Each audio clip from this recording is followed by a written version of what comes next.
नमस्कार, सविताच किचनमध्ये मनापासून खूप खूप स्वागत. आणि आज आपण बनवत आहोत मेथीची भाजी.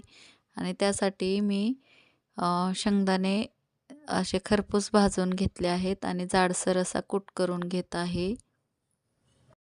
जाडसर असा कूट करून घेतला आहे. आता 5 ते 6 हिरव्या मिरच्या ज्या तिखट नाहीत त्या टाकल्या आहेत आणि ज्या तिखट आहेत त्या 3 ते 4 अशा टाकल्या आहेत. आपल्या आवडीनुसार तिखट कमी जास्त करू शकता मिरच्या.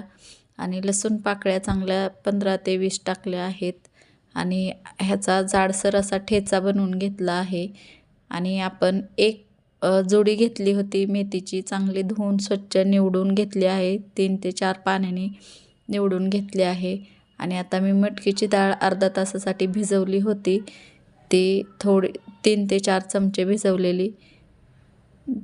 तुमच्या आवडीनुसार कोणतीही डाळ टाकू शकता. हरभऱ्याची डाळही टाकू शकता. आणि लसणाच्या पाकळ्या मी 2 ते 3 ठेचून घेतल्या आहेत. लसूण टाकल्याने खूपच छान स्वाद येतो.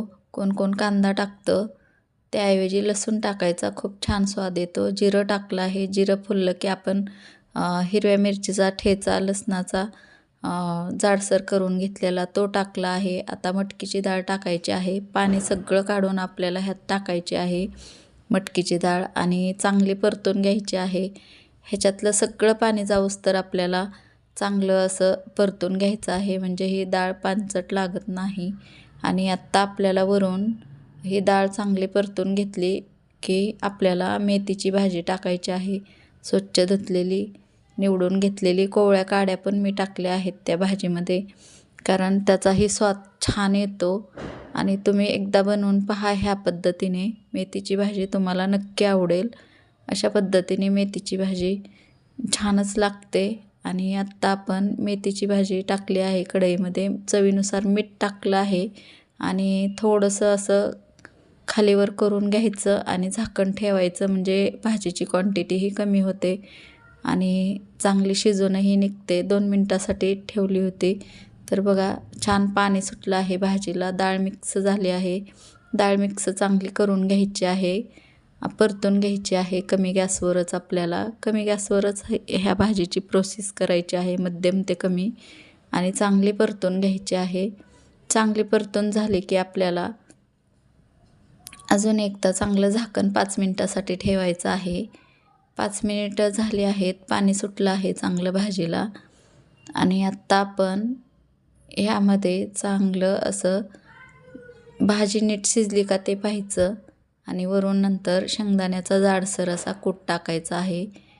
4 ते 5 चमचे मी कूट टाकत आहे. आपल्या आवडीनुसार तुम्ही कमी जास्त टाकू शकता. कोणाला जास्त आवडतं कूट शेंगदाण्याचं आणि नाहीतर कोणाला कमी आवडतं. नाही टाकलं तरी ही भाजी खूपच स्वादिष्ट होते. म्हणून नक्की एकदा बनवून पहा. छान अशी आपली भाजी तयार आहे. अजून एकदा थोडंसं झाकण ठेवून वाफलून घ्यायचं 1 मिनटासाठी. आपली मेथीची भाजी म्हणजे तयार आहे. छान अशी स्वादिष्ट ह्या दिवसात भाजी लागते हिवाळ्यात. आता 2 मिनटासाठी आपल्याला वाफ काढून घ्यायची आहे. आणि हे बघा आपली भाजी खूपच छान झाली आहे. मेथीची भाजी बनवण्यासाठी खूपच कमी साहित्य लागतं आणि मेथी खाण्याचे फायदेही खूप आहेत. मेथी आरोग्यदायी आहे, म्हणून आपण मेथीची भाजी ह्या दिवसात खाल्लीच पाहिजे हिवाळ्यामध्ये. आता सर्विंग बाउलमध्ये आपण काढून घेऊयात. ही भाजी बाजरीच्या भाकरीबरोबर किंवा ज्वारीच्या भाकरीबरोबर खूपच छान टेस्टी लागते, नाहीतर चपातीबरोबरही छान लागते. म्हणून नक्की बनवून पहा. रेसिपी आवडली तर चॅनलला लाईक, शेअर, सबस्क्राईब नक्की करा. आणि अशाच नवीन रेसिपीसोबत भेटूयात.